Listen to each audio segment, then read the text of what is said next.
A very warm welcome to all investors gathered here today. We are live with the third episode of Future Trend Power Series with our CEO and founder Dr. Mohit Batra and CIO Mr. Sunil Damania. Today's event will be on understanding two key trends. The first one regarding crude oil impact, followed by the shareholding of India Inc. Towards the end, we'll also be having a Q&A session. Over to you, Mr. Sunil. Thanks a lot, Jason, and very warm welcome all of you. I know nothing has happened in this week. In fact, a lot of things happen and nothing, like if you look at week to week, nothing seems to have happened. And that's the beauty about the market, isn't it? Now, every Friday we try to see some trend and try to understand which way it is going. And today, during lunchtime, Mohit came up with a brilliant idea. Sunil, why don't you add three slides about, one is about Fed, second thing about what are the positive trends that we see and what are the negative trends that we see. So I have tried to do justice to that too also in a very short period of time. But one thing, when I started studying economics in my commerce, one thing I always noticed that for India, the crude oil has always been a pain in the neck for the investors, for the Indian economy. And if you happen to listen to every government budget, and if you go through the economy survey and the budget documents, I think India struggle to meet the deficit. One of the reasons why India rupee is at 82 against the dollar is that a lot of the debit should go to the crude oil prices. Why? Because unfortunately, in our India, our policy action has been really very pathetic in terms of making India Atmanirbhar for the crude oil. And by importing crude, we made the exporting countries of crude extremely rich. Am I right? If you look at what is happening with the OPEC countries, and I always wonder, if OPEC can have a cartel, that means the seller can have a cartel, why not the buyer should not have a cartel kind of a stuff? It's very fair, am I right? In WTO, you are not allowed to form a cartel, am I right? CCI will not allow you. But here they openly dictate terms and conditions. They will openly announce that we are going to cut production, okay, without giving any rhyme and reason. And they will say, on the other hand, they will say, the crude demand is going to go up. If that is so, you should be increasing. But why? They want to artificially lift the prices. And I think India, unfortunately, has been a clear cut. I don't know why government never thought in last 75 years to make India as a Atmanirbhar. So today I'm going to present you some data points on the crude oil, what percentage crude forms a part of India's GDP and how that it has come down, but last couple of years it remained stagnant. But I think what is very classical thing, and a lot of people don't appreciate the fact that this green energy is going to completely change a lot of things for India. Why? It's going to, this ethanol, we should not look at only from the blending point of view. The green energy that government talks about, hydrogen and so on and so forth, should not be looked at. If it happened to read yesterday, the first time the government is exploring possibility of running railways on hydrogen. And we are not going to import hydrogen cell or hydrogen batteries. We are going to manufacture in India. Am I right? So I think these are the things. So I thought, let me pick up this. Why? Because the crude oil prices are coming down. Despite OPEC announce a production cut, it did move up a little bit and then it started coming down. So how do we need to see it? So I'll also going to discuss about what has been the crude oil basket of India. For India I'm talking about, I'm not talking about the globally. So this data is all about Indian crude oil basket, not international market price. So don't get confused with international. This and all data has been sourced from ppac.org. That's a Government of India website. So it's most authentic. And my data includes as of 3rd May 2023, that is day before yesterday in my presentation. Now, before I begin my webinar, just a small disclaimer that this webinar is only for an education purpose. We request you to please consult your financial advisor. Whenever you invest in the equity market, it does carry a little higher amount of risk, and past performance is no indicator of your future returns. With this disclaimer, as Jason anyway talked about two trends that I'm going to discuss: the crude oil price and its impact on India, and how does it impact crude oil. It doesn't impact only your petrol and diesel bill. I must tell you that it impacts in various manner. I'll come to that also. And how India Inc. shareholder, because we have just concluded our financial year, am I right? And if that has happened, how, as compared to what it was there over India's finance shareholding, who owns India Inc.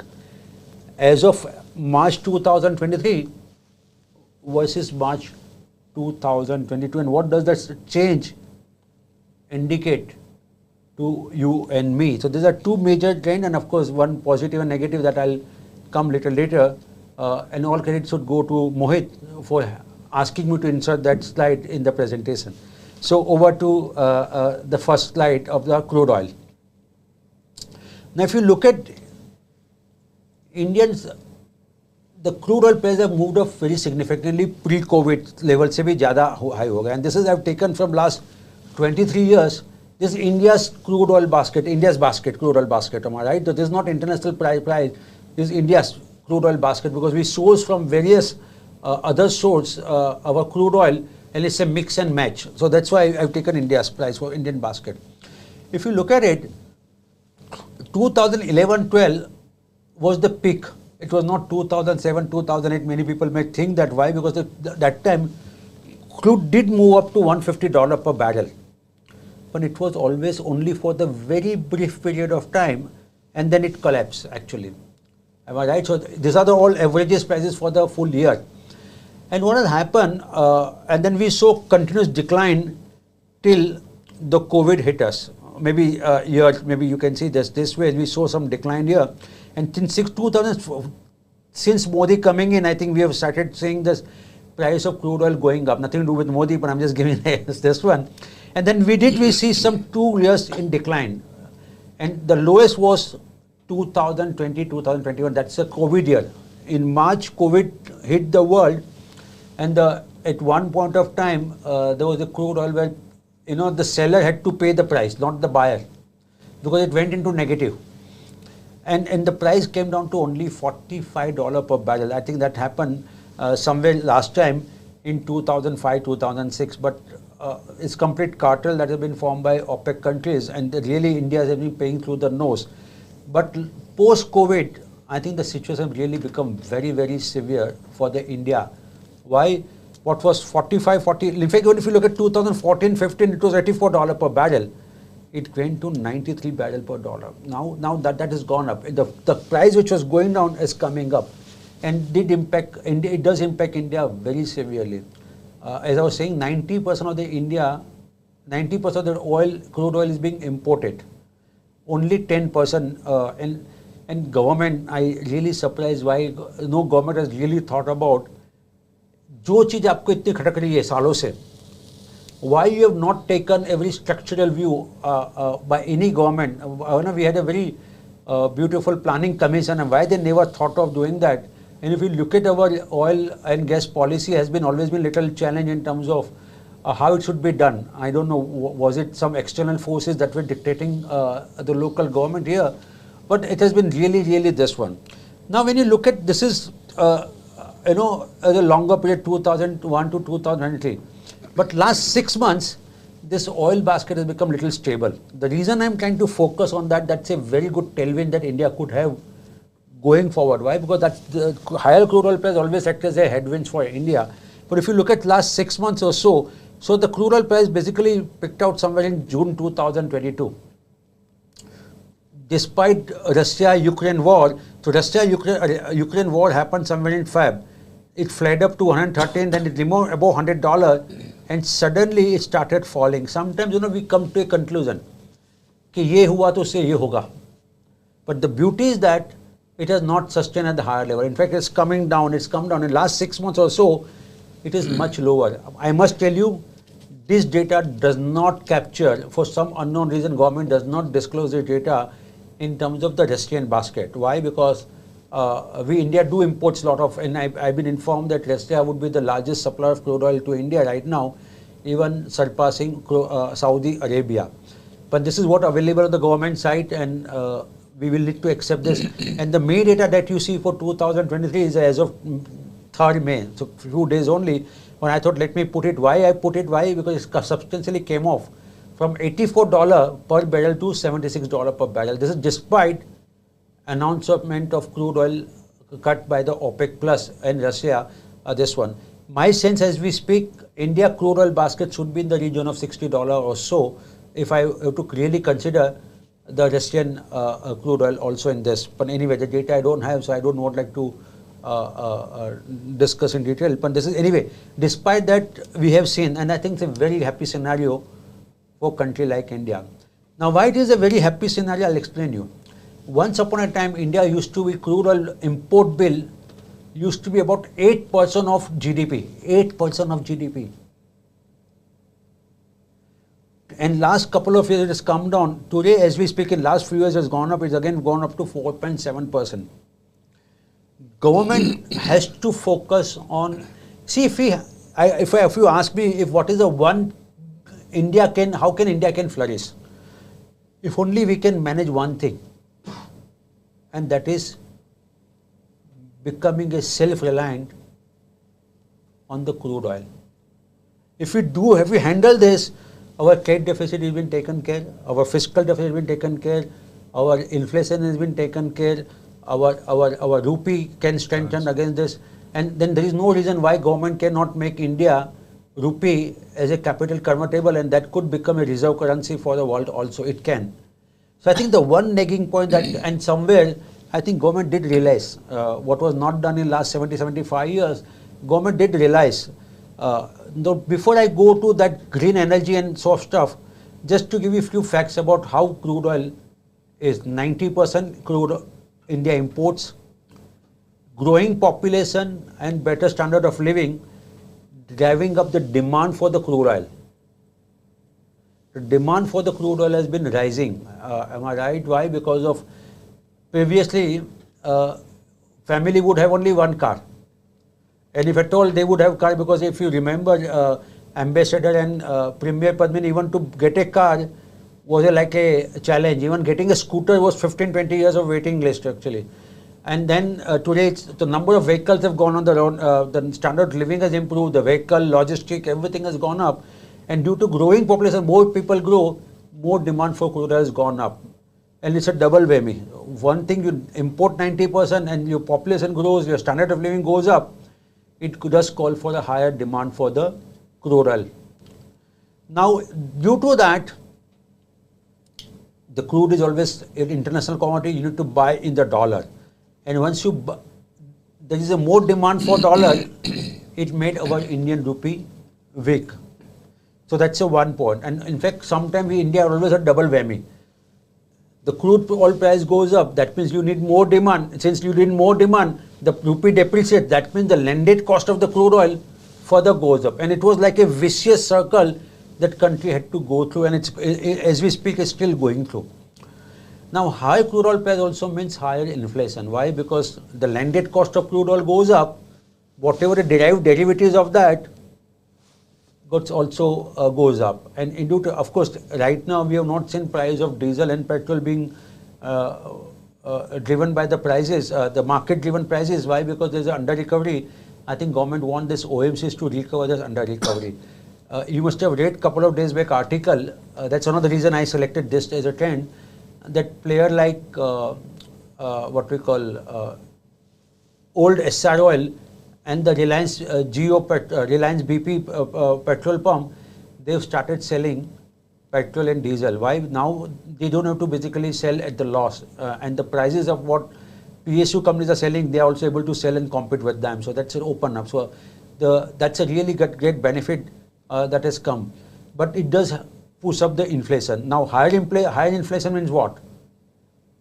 Higher rate of interest. Again, each one feeding to the another feeding to the first one, and that cycle was there, vicious cycle. That's one of the reasons India always has been high inflation economy, purely because of our too much dependence on the imported crude oil. So what does this mean? Your deficit always been challenged, and once your deficit is challenged, either you borrow or you print more, and that again increases your inflation. So what is government? How the government has been trying to do that? So don't look at green energy just from the environment point of view. It is definitely the environment point of view, there is a benefit. But I think government is doing some structural changes. And what are the structural changes that I think really going to help? It's not going to help this generation, I think it's going to help the future generation also. We are focusing more and more on the green energy.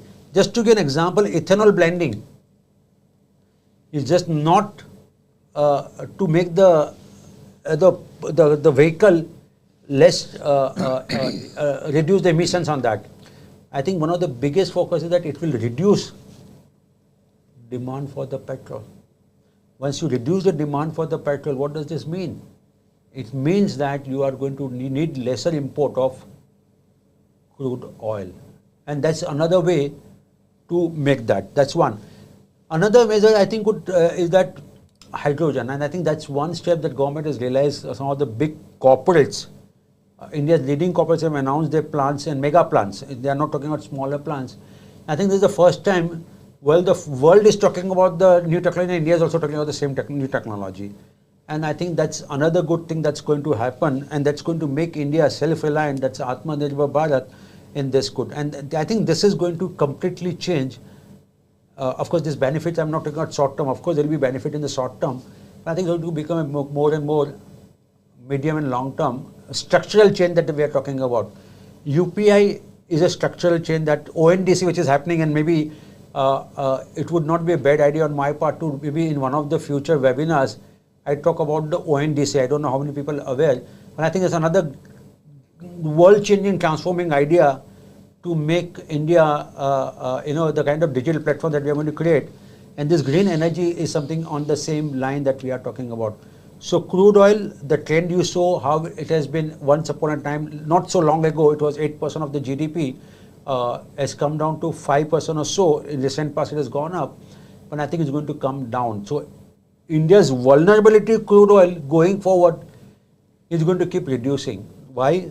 Because we'll be doing more and more ethanol blending. In fact, someone was telling me, I don't have one of the government, Babu was informing me that government is looking at running 100% on ethanol. The vehicles running 100% ethanol. I don't know whether if someone from engineering background, if is there attending the webinar, if that can help me understand whether it's technically feasible or not. But someone making that government is also looking at that as a possibility, and I think that could be a game-changing kind of. Why? Without ethanol, you can produce from grain, you can produce from sugarcane, and hence you don't need to be reliant on the outside world.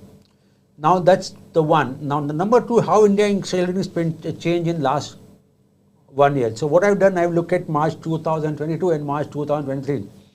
If you remember, I did last time presentation, and there's one thing which emerged, that retail investors are, instead of doing myself, they are going more and more to the professional advisor like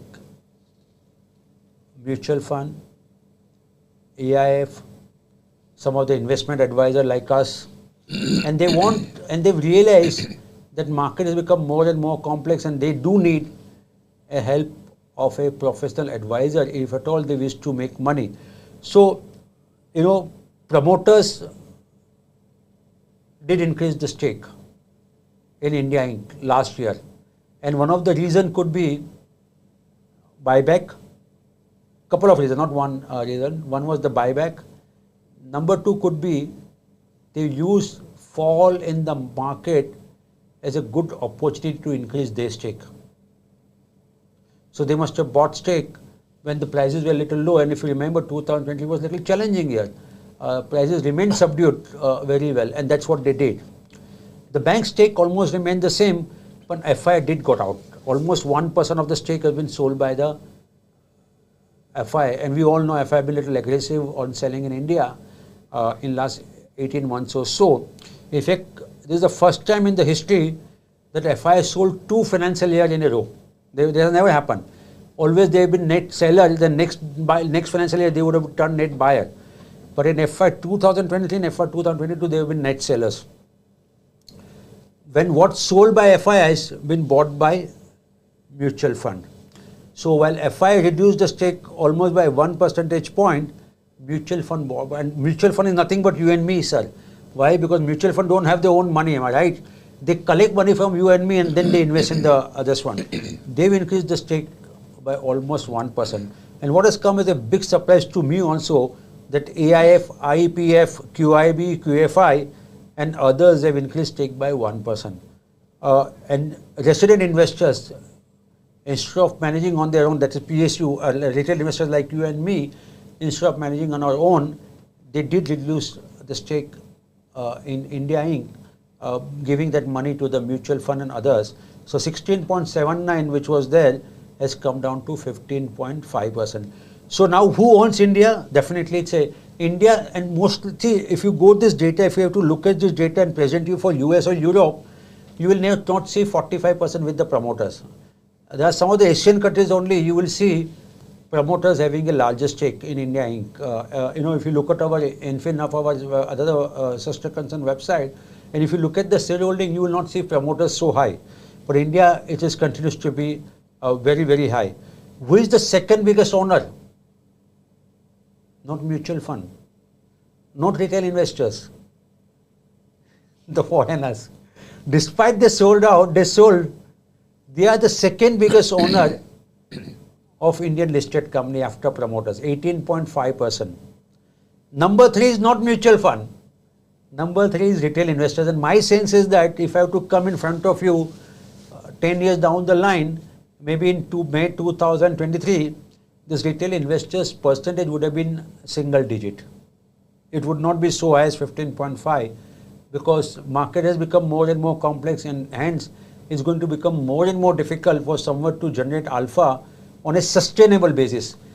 3 months, 6 months, 1 year ho jayega. But it's not going to happen on a sustainable. That's where, and in fact, if you remember SEBI, in fact, my colleague Karan attended the other day an event with CII mutual fund ka event, and I think SEBI seems to be contemplating now going to come out with the paper which says that even mutual fund would be allowed to charge fees based on the performance of the mutual fund, which has not been the case till now. Am I right? Whether your performance is good or bad, mutual fund would still charge you. But in case if your performance is good, they will ask you to, SEBI will allow the fund manager to charge higher fees. And I think that's where further shifts money people are managing on their own, will give it to the mutual fund investors. So somewhere mutual fund seems to be catching up well with the investors, and that will also open up avenues for some of the professional advisors, those who are investment advisors and the PMS fund managers, to do more and more, because they'll be able to, investors would see a merit in terms of using their service to generate alpha on the portfolio. Now March quarterly numbers, because that's the season we are in, nothing great to talk about it. Let's be very frank with you. It's very muted. I did mention, if you remember, that it was negative quarter on quarter top line, which cannot be the case. Am I right? Because normally the March quarter is the best quarter for India Inc. And we did see some gain. Now it's 2.5% quarter on quarter top line growth versus 13.2 in Y on Y. Net profit did move up by 10.6%, but when I look at Y on Y, is nothing so great. Nothing so great. So numbers are quite muted. Commentary are cautiously optimistic.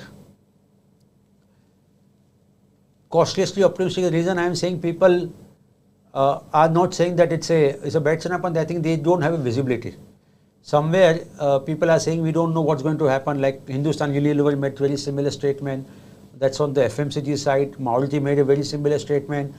On the automobile side, ICICI Bank, not ICICI, everyone, they did talk about that the NIMs are at peak and that it's going to moderate going forward. And I think as an industry, even the loan growth book could see some 200 to 300 basis point decline. So nothing great to talk about, to be very frank with you, about the March numbers.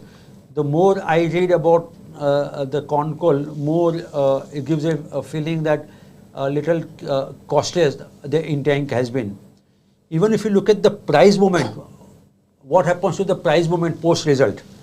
Am I right? And the picture is a little divided. 54% of the company price moved up post result, 46% moved down. Nothing to really pick and choose in terms of. So that also gives an idea about, it's almost 50-50. Now I know you people may ask me a question today, if HDFC Bank came out with a very good set of numbers, Why it is down by 5% today? It's nothing to do with the result, I must tell you that. It's purely because of likely rejig in the MSCI index, and due to that not only HDFC, even HDFC Bank a decline came under heavy pressure. So today I think the Sensex was down by almost 700 points, 650 points being accounted by only two companies, HDFC and HDFC Bank. So I thought you may ask me questions, so I thought let me preempt that and this one. Now Fed rate hike, that's a key event that happened. Fed did, if you ask me, it should not have done the rate hike. Why I'm saying so? It's further going to accentuate the problem in the US banking sector. If you remember, 15 days back we did talk about more banks could under pressure, and we did see First Republic coming under pressure. But having said that, I think Fed seems to be now of the opinion that there will not be future rate hikes in 2023. Our base scenario continues to remain that there will be lower rates in 2023. One bank has gone and been acquired by JP Morgan. Only the assets have been acquired, let me mind you that. First Republic. Having said that, we should expect more banks to come under pressure. If you remember our first series on the trend, we did talk about the commercial real estate, and that continues to remain. And if you happen to read last Sunday Financial Times, even Charlie Munger suggested something very similar on the same thing. So we do believe that banking crisis is going to continue in the US, and this 25 bips rate hike is going to further accentuate that problem. Why? Your mark-to-market bond that you're holding would have further gone down because rate has gone up, and it's going to further accentuate that problem for the banking. I really surprised why Fed chose to do the rate hike. Of course, ECB also did 25 bips rate hike, and I think they were suggested they are going to do more as we go forward. So major news this week, before I go to the two news element that we added this day, ECB announced 25 bips rate hike and signaled more rate hikes. India's service sector jumped to 62% in April as against 57.8 in March, and I think it's a multi-month high. And that clearly shows that service sector continues to remain robust when the global outlook is little uncertain. Am I right? At the same time, GST collection in the month of April was highest ever. Don't expect that numbers to get repeated. Why? Because the April number is a collection that the companies would have collected in the month of March, and March is always the best month. Why? Because a lot of people would have targets to achieve in March, and that money collected in March has been paid to the government in April, and that's why GST collection is high. So don't expect more than 1.8 lakh crore as and when the next month data comes in. Now there's a very interesting thing I must tell you. The Go Air has filed for insolvency. The reason I put this piece of information, many times we say, अरे industry अच्छा है तो what's the problem? Company सब अच्छा करेगा और industry खराब सब खराब करेगा. And last 2 years has been the best time for the aviation sector, and yet Go has been struggling to survive. So, it's a very classical case study for people to understand. Do not come to conclusion because sector अच्छा करेगा तो सब companies में अच्छा करेगा. I think it's a good learning that we all need to remember that. Now, United Nations World Meteorological Organization, they came out with their prediction, and they now suggest that 60% likely that El Nino will hit by end of July, and 80% probability by end of September. If it has happened by end of September, I think our India's monsoon season would have been over, because we have June to September, and if it happens by September, then there will not be much of an impact on the monsoon. But Centre's advise all the states to be prepared for the worst case scenario in case there is a low rainfall. So government has taken the cognizance of that and is making itself ready, despite IMD came out with the prediction that we will have a normal monsoon. Oh, sorry, they said that there will be a normal monsoon. So I think government is anyway taken a proactive steps to do this. FIIs invested 11,000 crore in this week. That's in the first week of May. They have been extremely bullish. And one of the reasons they have done that is that, I'll come to that in my positive point, but despite FI investing, market did not go anywhere. In fact, if you look at this week returns, it's almost at the same level what it was there in the last week. So, and gold and silver prices touch all-time high, that's another thing.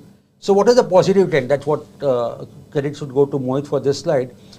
I think the positive trend is that tax collections are robust. We have seen that happening in the direct taxes. We have seen that happening on the GST collections. So both direct as well as indirect taxes collections are very, very robust, and I do expect that can continue. FPI now, the love for the market, Chinese market seems to have got over, and if you read some of the international publication, I think Chinese has become more, they're doing censorship in terms of divulging the data. They are not allowing data to go outside. In fact, they are doing censoring, and I think that's not giving a lot of comfort level to the FI to invest in. Forget about FI. In fact, some of the corporates are also not very comfortable now. So China plus one policy will not happen only on the manufacturing side. I think it will also happen on the investment side. And India would definitely be the biggest beneficiary of this FI flow. So in the month of March, we saw positive inflow. In the month of April, we saw positive inflow. And I do expect that we should expect the inflow from the FPI continue to remain positive in the months to come, purely because love for China is on the wane. Now, having said positive, there is a negative trend also I can see. I think one big casualty, if I have gone through this con call, is that somewhere the private capex seems to be taking a backseat. If the government wants to spend a huge amount, almost 10.5 lakh crore in this financial year on this, Hindalco has basically reviewing its capex program and so on and so forth, and I think many boards will do that. Why? Because one is that uncertainty that's happening about the global, so they don't know whether it is the right time to put or it's the right time to conserve resources or not. And that's one reason I do expect that private capex in the months to come, I think some more corporates will announce either they reduce the size of capex or they will put on hold their capex program. Now, what does this mean? It means that there will be less demand for the loan. So that's another trend that will get emerge in the coming months. And if you remember, the reason why banks have been doing extremely well has been that unsecured loans has gone extremely well. Now RBI has definitely given a warning sign, and that warning sign is that be careful when you give an unsecured loans. And I think that's one trend seems to be a little negative right now on the capex cycle, on the loan growth book size. That is one concern that's emerging. With this, let's open the floor for question answer. Okay, starting off with this first question by Mr. Sham. Dear Sunilji, what sectors do you expect to do well moving forward? Except concerns over monsoon, there may not be a major issue in the near-term horizon. Even crude prices, etc., are down, which are beneficial for a country like India. So, sir, your observation is very much right, that crude, and that's what I've exactly covered in my presentation also. And if this really keep remaining at the low level, I think it will give a lot of tailwind to country like India in terms of this one. Which sector should do well? I think we continue to believe that pharma seems to be one sector that should be a little outlier in terms of it's a very dark horse. Why? Last couple of years, pharma has been really underperformer. I was talking to one of the pharma analysts, and I've been informed that prices of generic in the US, which were on a continuous decline, have now stabilized. So that's one. India's own formulation market, if you look at, it's growing in double digit. So that should also act as another reason why pharma should do well. And number three, I think the valuations in the last 8-9 years, while the profits grew, the valuation of pharma company did not move up. And due to that, the prices have become a little attractive. So I believe pharma should do well. Another good thing about pharma is that, they are not dependent on the what happens to the monsoon and so on and so forth. So that worry is also out of the picture for that front. So I think pharma should do well. Even though having said that, private capex may not come back, but the government capex will come to remain little robust for the very simple reason because of the general election. And if for some reason the monsoon is not going to be so great, I think government will pump in more money in the rural economy, maybe, and that could act as a further robustness for the capex. So my sense is that the companies, those who are from the capital goods, from the infra side, they should do well, and they also get a benefit of a lower input cost, because some of the input costs have really remained little soft, and so they should also get the benefit of that. So they will not only see a top line growth, but they could also experience a expansion of a margin. So pharma and capital goods, as we speak, looks good. Having said that, software also looks promising, but you have to be a little stock specific at this point of time. While we do believe that news flow is not so great, but our sense is that news flow in next couple of months will turn positive, because eventually company will have to invest in what is needed for them. Am I right? They can't basically remain on sideline. So right now the BFSI space look little challenging for the global market, but eventually once that consolidation happens, I think we could see again spending coming back. So, but of course, it's not going to happen immediately. Then you need to be a little stock specific. Okay, this next question by Dan. Hi Mohit, could you please update on the status of PMS? I would like to convert majority of my SOL portfolio to PMS mode, and would like to know more details, like how much is the minimum and how much we should retain in our SOL portfolio post PMS conversion. Can it be done online? And also, what about capital gain taxes for NRIs? Thanks for all the wonderful efforts that you and Sunil put to educate investors. Thanks a lot, Dan. If you remember in the last webinar, maybe you were not there, but we are looking in line to launch the PMS business by either the end of May or the first week of June. A lot of things depends on SEBI approval of schemes and so on and so forth. So that is in terms of date of launch. In terms of what portion should be moved from SOL and power, I would say 100%, because that's a no-brainer. The reason being 2-3. One is in PMS, we directly take charge of the asset. So, the impact cost of what you may get by dealing with stocks on a day-to-day basis, the impact cost will come down. To give you an overall number, the last year, since the time that we were managing the SOL and power, I think on an average, we've seen a negative impact cost of around 5-6%. Whatever returns that you today have, if you were to on an average add 6%, that is the kind of impact on buying on an individual basis. So it makes sense purely commercially as well for you to look into the PMS opportunity. And I think also, the paucity of your time, the effort that it takes in, all of that can be very well managed within the PMSP. The third is the taxation that is dependent from, I don't know which jurisdiction you come from, but that can be dependent on that. But those are fairly elaborate, and detailed out numbers that you can find anywhere on the net, depending on, if you're from India or if you're from outside India. Sorry, I don't know whether you are living in India or you're outside. So that is something that can be very well seen out there. Did I miss anything? Because there were 3-4 questions, Jason, in this. Yeah, I also spoke about capital gain taxes for NRIs. Yeah, so I'll just clarify that. In capital gain, they will not need capital gain. Why? Because you will transfer from one demat account to another demat account. So there will not be any incidence of capital gain. That will come only when you sell. That also happens in SOL. So that happens in PMS. So there will not be, by virtue of moving from SOL to PMS, there will not be any capital gain. Sorry, I didn't get that. So capital gain by transferring into the PMS is zero, because you are moving securities from one demat to the other demat. So there is no capital gain, because you are not actually selling the portfolio and then rebuying the portfolio. We are going to create where we will take a stock transfer. So basically, we are not going to tell you to sell the sole portfolio or power portfolio, but we will say transfer the stocks from one demat account in your name to the other demat account.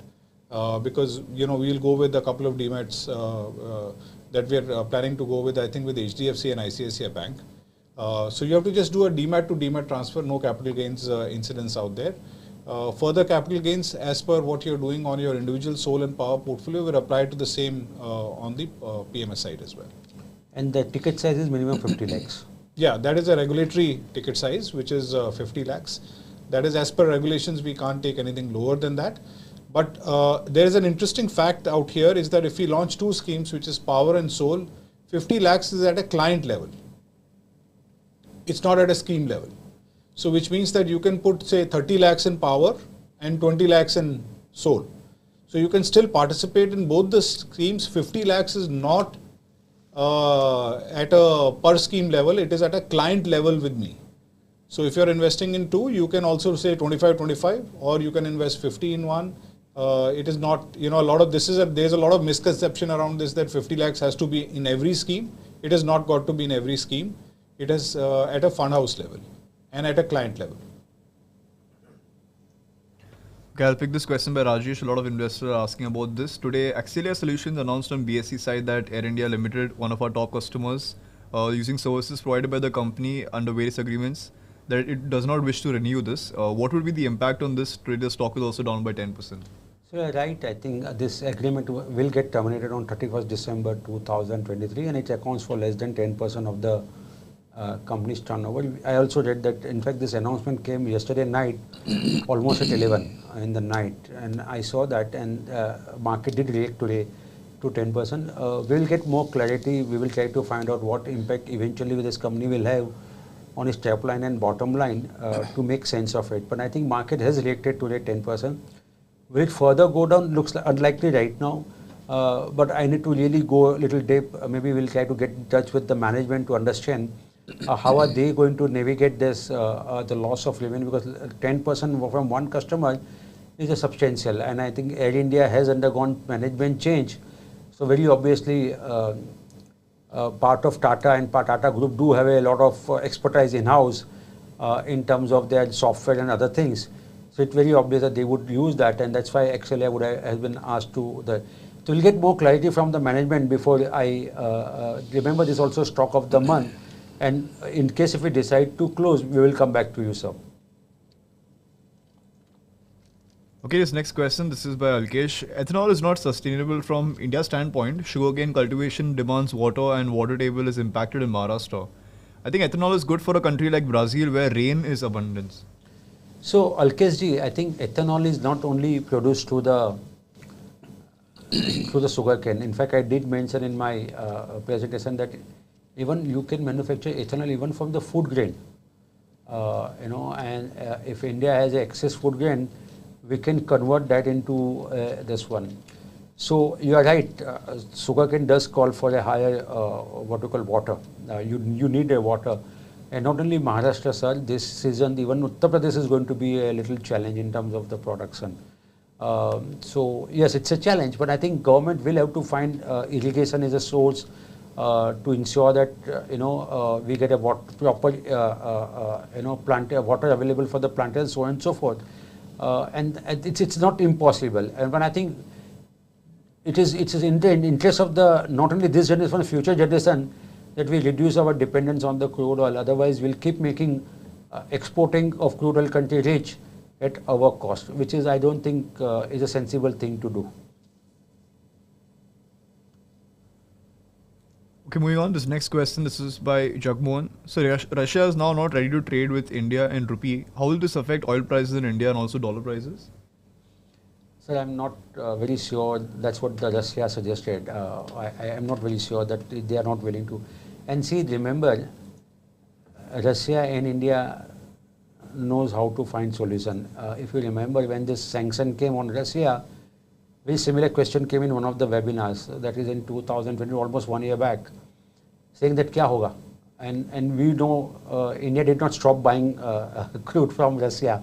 We continue to buy it. So I think we'll definitely find a solution. I don't think, because Russia also understand that India is a good support for them as and when any issue comes up in the international forum.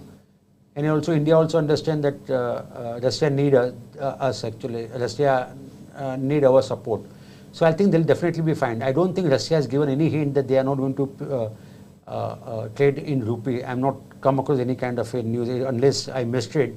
There is a different story, but I don't think that's going to happen. Remember, come what may, we will get the crude oil from the Russia. That's what my sense is.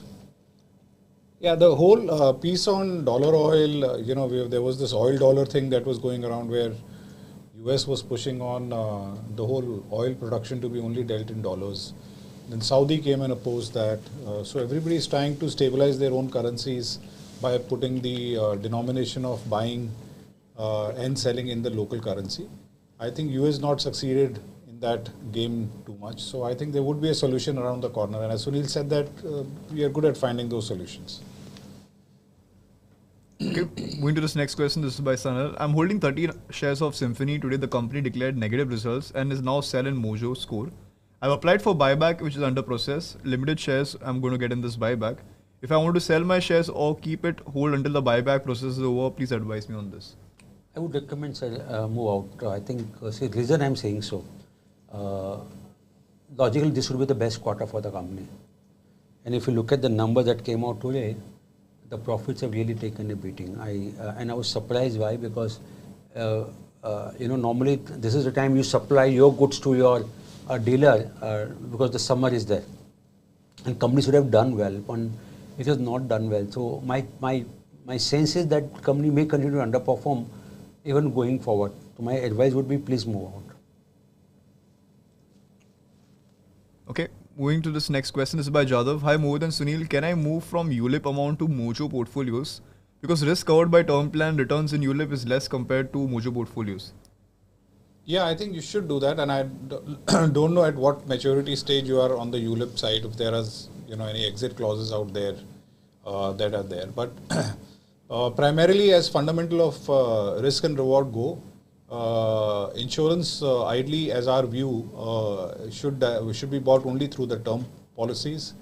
ULIP policies, I think, are better managed by active managers. So you should always disintegrate your risk cover and your return expectation, and don't confuse them together. And I think ULIP typically does that in the way that we understand that,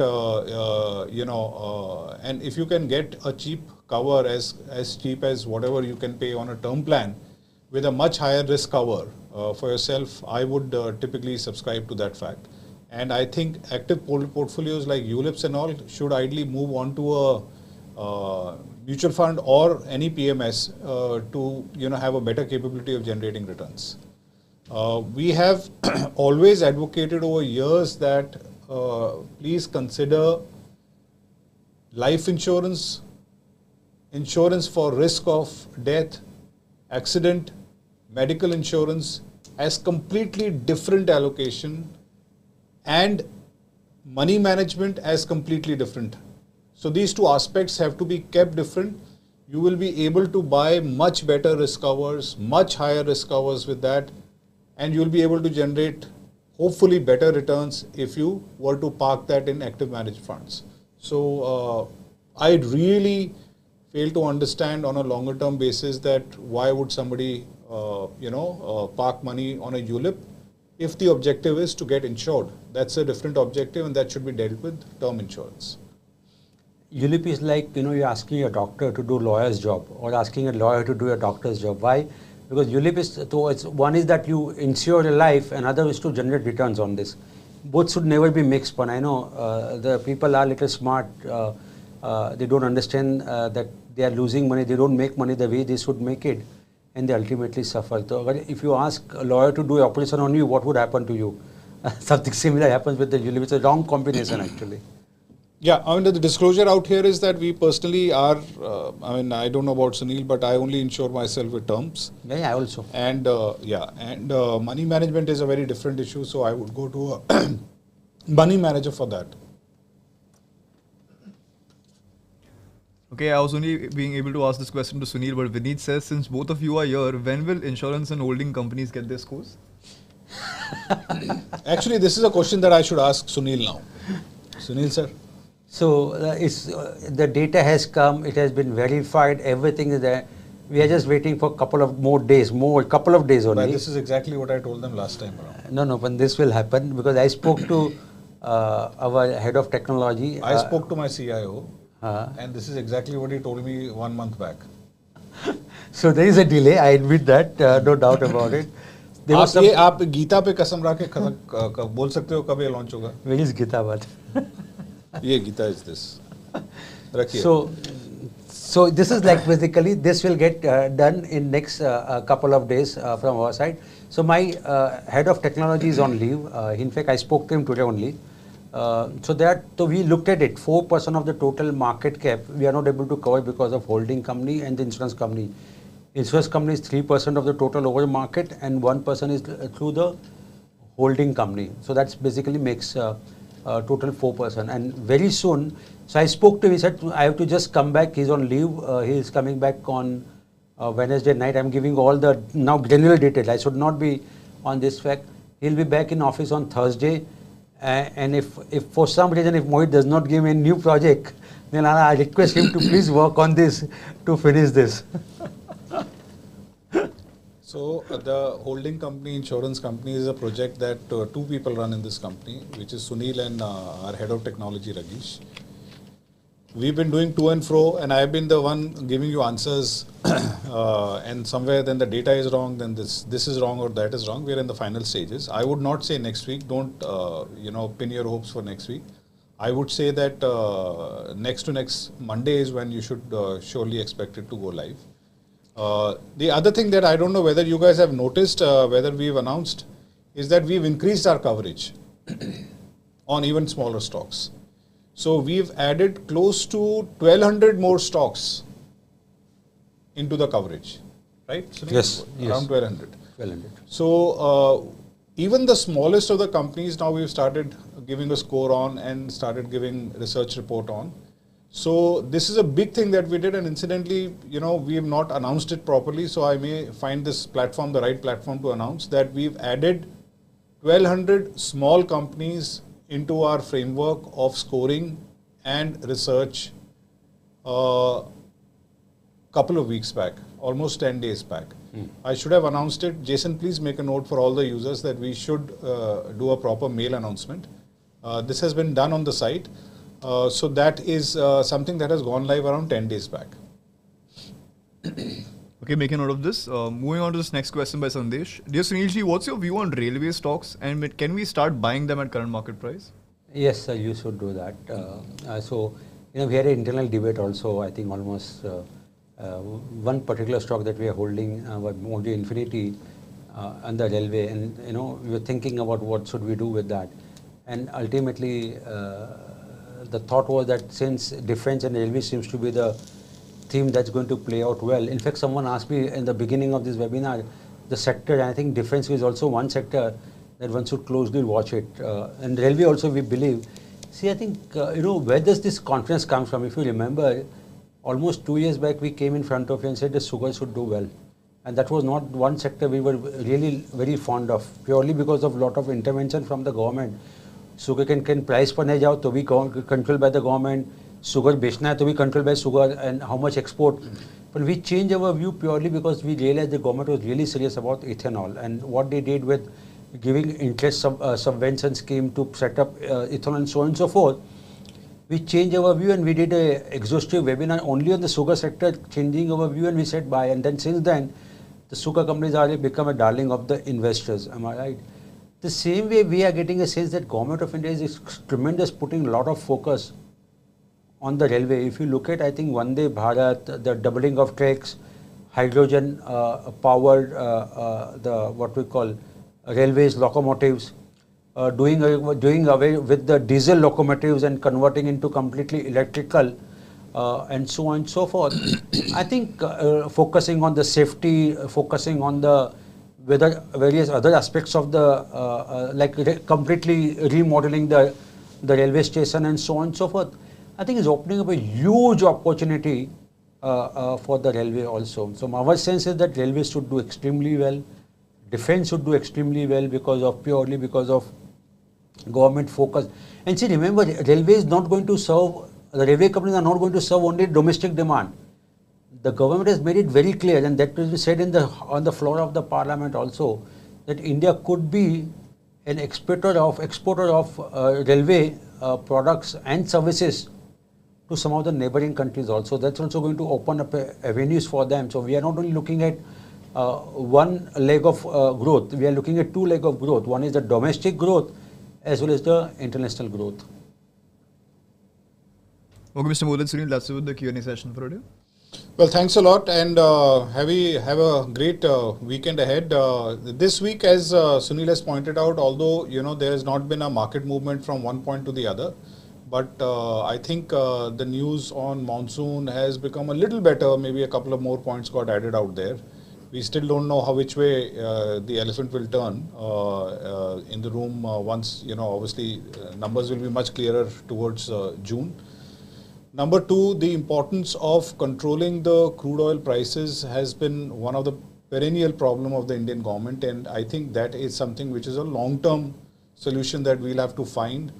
Green energy, possible area may unlock, big potential moving forward, and our job is to keep identifying which companies take lead in that, whether it is green energy, whether it is ethanol, where it is, hydrogen. So our job is to try and keep figuring out where we can find those companies. And obviously, the shareholding patterns clearly indicate that you are today the third largest shareholder in India Inc. If I combine with the mutual funds together, you are obviously second because your money is the money that is parked in mutual funds. So when I look at retail participation, I would say 18 plus 17 is the number that we need to look at. So if you look at that particular number, you are very close to the promoters now. Promoters are sitting at 45, you guys are sitting at 36%, right? So you are very close to the promoters, and the interest of markets going up is not just the promoters' interest, but I think the second interest is yours. I would rate FIs as number 3 at 18%. But together, mutual funds and retail investment in terms of direct holding or through the mutual fund holding, you are close to 36%. So we are way ahead of FIs. We are, double of FIs in that particular range, and we can make an impact as the investor base of this particular country. We don't need to be too reliant on what money comes in and goes out. And by the way, we are not even 3% penetrated. So when the mutual fund industry and the asset management industry flourishes, when the income tax coverage flourishes, this number that we are talking today in 3 years' time, I would not be surprised that you would cover the promoters and you will be the highest shareholders in the India Inc. And maybe, FIs with even doubling up their money may contribute much lesser than what they are doing today. So there is a very interesting dynamics on the future of this particular industry that is coming up. My personal view is that over 5 years period, the number one shareholder in this company in India Inc. would be retail investors. Number two will be promoters, and maybe number three, if it can be the FIs and so on and so forth. So with that note, interesting things are happening and will keep coming up. Friday is the event where we sum up everything. You can miss any event which you should not during the week, but do not miss the Friday event. We have stopped publicizing any event on YouTube. So if you think that बाद में देख लेंगे, YouTube पे देख लेंगे, उधर से आके देख लेंगे, वो नहीं होगा. This will be only available on this particular platform. So make sure that you don't miss this. Have a great weekend ahead. Thanks for everyone for attending today's event. Goodbye and have a great weekend.